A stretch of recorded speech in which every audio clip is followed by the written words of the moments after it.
Para o PSOE de Rianxo, esta situación ven derivada dunha mala decisión por parte do equipo de goberno, como foi a última aprobación dos orzamentos de 2024, ligada a unha cuestión de confianza. Daquela os socialistas que votaron en contra desa aprobación xa denunciaban que o orzamento estaba desvirtuado. Mais alá dos incumplimentos que o grupo de goberno fixo con aquel acordo para poder aprobalo, o orzamento en sí non tiña que ser aprobado. E así yo transmitimos, porque unha das normas que ten que imperar é que as partidas teñen que velar para que se cumpla a cuantía necesaria para poder desenvolver os servicios. E hai partidas que non está así. Poñemos o exemplo da luz, e aparte o dixo ele esta semana en pleno.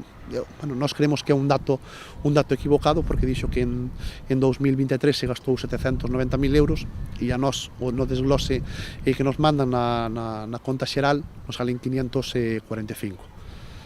Bueno, entendemos que sea un lapsus si se equivocara, pero ainda así a previsión que hai era de 250.000 euros. Estamos nun déficit de 300.000 euros. Rial di que existen varios agravantes que hai que solucionar, como é o caso do contrato da auga. Este goberno decideu non pagarlle o canon para non aplicación do IVA á empresa que xestiona o servicio de saneamento e abastecemento. Estamos falando dun importe elevadísimo que xa se lle suma a ese reequilibrio que a intervención reflexa ademais no seu informe. 300.000 euros. Levamos unha moción a pleno esta semana para que nos digan en que situación exacta está ese reequilibrio, como punto inicial, non como crítica ao goberno, senón en que situación estamos e como podemos desbloquear realmente esta situación, este contrato, para darlle garantías á veciñanza de que temos un servicio correcto.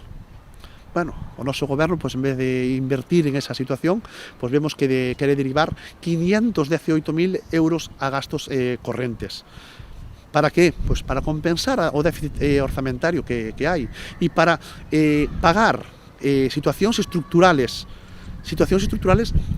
que lle correspondería facelo co orzamento. Non pode estar xestionado un concello mediante subvencións para aspectos estructurais, porque eso vai a ruína. Dentro de 2 anos imos ter para pagar a luz e a agua.